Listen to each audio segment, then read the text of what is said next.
Almanya müharibədən sonra Birinci Dünya müharibəsi Almanya dövlətini bir növ elə dedik, qismən də olsa öz ərazilərini saxlamışdı, yəni dövlətçiliyi qorunsa da, amma İkinci Dünya müharibəsində bunu eləməyəcəkdilər. Və 1945 bildiyimiz kimi Krım və xüsusən də Pakistan konferansında qərar alınır ki, Almanya 4 işğal zonasına bölünsün və bu işğal zonalarına Almanyanın tamamilə varlığına son qoyulsun və Almanya dövlətini yekunlaşdırırlar bundan da. Lakin buna baxmayaraq, İkinci Dünya müharibəsindən sonra ABŞ və SSR-nin münasibətləri korlanmağa başlayır. Yəni, sadiq dostlar, müttəfiqlər çevrilir bir-birlərinə rəqib. Üstəgəl, Avropada Fransanın və İngiltərənin güclənməsi ABŞ-ın xoşuna gəlməyəcək. Yəni, bir SSR amilinin güclənməsi, iki Avropada Fransa və İngiltərənin güclənməsi ABŞ-ın xoşuna gəlmir və buna görə də Almanya ilə bağlı siyasəti dəyişdirmək qərara gələcək. Lakin buna İngiltərə və Fransa qarşı çıxır. İlk əvvəllər istəmirdilər Almanya ilə bağlı siyasət dəyişdirilsin. Amma onlar da 48-ci ildə Mərkəzi Avropada kommunist rejimlərinin yaranması bir növ belə deyək də SSR-in nüfuzunun artmasıdır və öz ölkələrinə də sıçraya bilərdi. Məsələn, Fransada kommunistlər gələ bilərdi hakimiyyətə, İngiltərədə kommunistlər gələ bilərdi hakimiyyətə. Yəni bu qorxudan etibarən ABŞ-ın dediyinə razılaşırlar. Birinci, işğal bölgələrini birləşdirirlər öz ölkələrindəki olan, yəni SSR-yə dəymirlər, başa düşdünüz? 4 dövlət arasında bölünmüşdü. Bilirsiniz də Fransa, Amerika, İngiltərə, SSR. SSR-yə toxunmurlar, uca rəqibdirlər. Amma özlərinin üçündəki olan bölgələri birləşdirirlər. Sonra təzminatı dayandırdılar. Dayandırdı. Və sonda özlərinin bölgələrində birləşdirilən yerdə AFR yaradılacaqdır. Almanya Federativ Respublikası. Dövlət quruluşu görə Federativ Respublikadır. Prezidenti səlahiyyətləri məhdud idi. Hökumət qarşısında, parlament qarşısında, daha doğrusu parlament qarşısında belə deyək də bir növ cavabdeh daşıyırdı.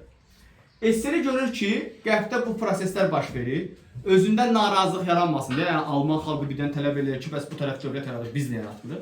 Ona görə özündə də SSR-i ADR-ni yaradacaq. Beləliklə Almanyanın iki yerə bölünməsi rəsmiləşəcək. İki yerə bölünən ərazilər sırasında və ya da dövlətlər sırasında desək, biz bunu Azərbaycan veririk Türkmənçayla, sonra Cağatı ulusunu veririk, bilirsiniz, Qaraxaniləri veririk, Səlcuqları veririk, Romanı veririk, Böyühunu veririk, bunları verirsiniz, Göytüşləri verirsiniz, sonra iki yerə bölünənlər sırasında, yəni Almaniyanı da verirsiniz, Suriyanı da verirsiniz, yəni bu tipli dövlətləri verirsiniz, yəni iki yerə bölünənləri tapırsınız və yazırsınız, soruşulacaq. Və hər iki dövlət 1949-cu ildə yaranacaq. 20-ci əsrin 40-cı ildə kommunist rejimli sistem yaranacaqdır. Yəni bu ADR-də, Almaniyada. Sosialist rejimli sistemin yaranması 20-ci əsrin 40-cı ildə Almaniyanı, Azərbaycanın 1920-ci ilinə, Rusiyanın 1918-ci ilin oxşayacaq, yəni Sovet Sosialist Respublikaları ideologiyaları adlı bir dövlətin yaranması verəcəksiniz. İndi gəldik nə? AFR. Bizim keçidəmizdə AFR-dir. ADR-ilə bizim işimiz yoxdur. Bəzi hissələrdə ADR-in adını qeyd ediləcək, qutardıq. AFR-in ilk federal kansleri Konrad Adenauer olacaqdır. Adenauer ilk federal kansleri paytaxt şəhəri Bonn şəhəri olacaqdır. 20-ci əsrin 50-ci ildə Alman iqtisadi möcüzəsi baş verəcəkdir. Həqiqətən də düşünün ki, müharibədən çıxan bir dövlət 45-də məğlubiyyətlə çıxıb, ərazilər darmadağın olub, amma 1955 statistikasına baxanda Almanlar 2-ci Dünya müharibəsindən qabaqçı istehsalatın gücünə çatıblar. Təbii ki, bu Alman fitristədir, amma burada təsirlər də mövcuddur. Hansı təsirlər var idi? ABŞ-ın maliyyə yardımı, Marshall planı tətbiq olunacaqdı. ABŞ-dan yeni avadanlıqlar gətiriləcəkdi burada. Sonra ucuz işçi qüvvəsi gələcəkdi. Türkiyədə kinolarına baxmışsınız, orada Almaniya gəlib işləyirlər. Türklər ixtisaslı işçilər idi axı və ucuz işləyirdilər. Yəni Alman xalqına nisbətən ucuz işləyirlər və daha çox işləyirdilər. Bu istehsalatı daha da artıracaqdı. Sonra bununla bərabərində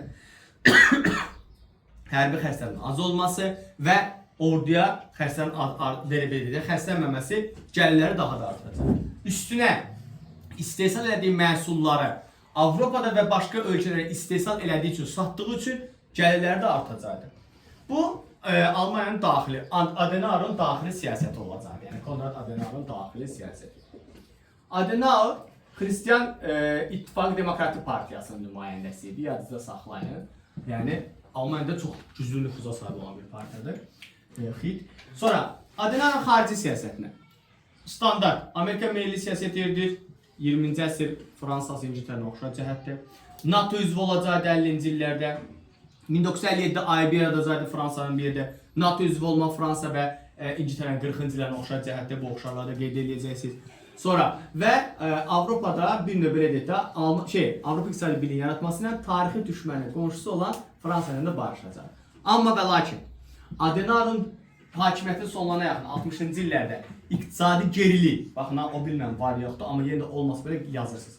İqtisadi geriliyin baş verməsi və istehsalatın aşağı düşməsi, əhalinin sosial vəziyyətinin ağırlaşması, üstünə üstün SSR-nin Berlin şəhərində divar çəkməsi, onu geniş şəkildə keçəcəm, sadəcə Berlin səddini bilin. 61-ci ildə Berlin səddinin çəkilməsi və Adenauer'ın buna mane ola bilməməsi nəticəsində 1963-cü ildə istefa verəcəkdi və hakimiyyətdən gedəcəkdi.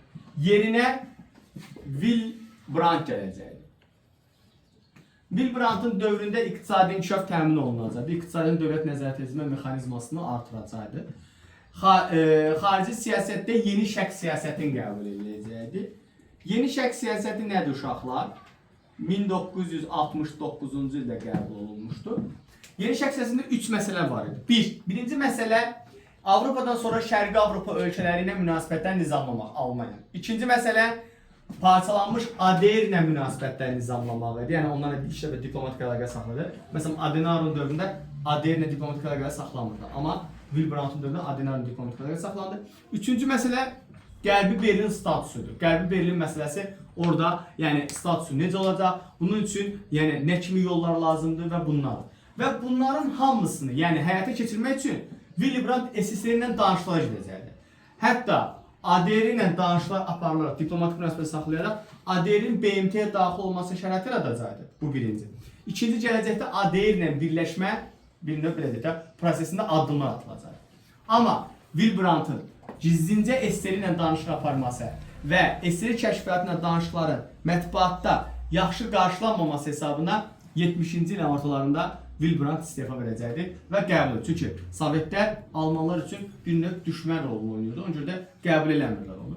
Və Almaniyada Almaniyanın birləşdirici rolunu oynayan Helmut Kohl gələcəkdi. Kohlun dövründə beynəlxalq vəziyyət çox sabitləşmişdi və çox belə alternativ yollar var idi. Kohlun dövründə nə olacaqdı? ADR ilə münasibəti daha da yaxşılaşdırılacaqdı. SSR-nin 80-ci ilin ortasında zəifləməsi Kohlun bundan istifadə edərək ADR ilə yaxınlaşması və birləşməsinə şərait yaradacaq. 1989-cu ildə 61-ci ildə çəkilən Berlin səddi dağıdılacaqdı. SSR buna səssiz qalacaqdı.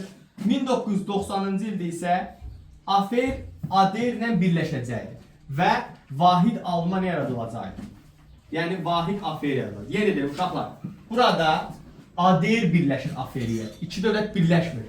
ADR AFR-yə birləşir, səs vermə və xalqın tələbi əsasında. Və ilk vahid Almaniyanın baş naziri, prezidenti Helmut Kohl olacaqdı.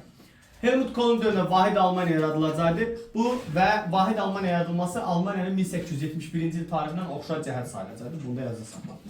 Sonra müasir dövrdə Almaniyada yenə Xristian Demokratik İttifaqı hakimiyyətdə olacaqdı. İlk qadın baş naziri isə Angela Merkel'di, 2005-ci ildə gəlmişdi. Qadın baş nazirinin olması 20-ci əsrin 70-ci illər və 80-ci illər İngiltərə ilə oxşar cəhət verəcək. Bu da sizin Almaniyada.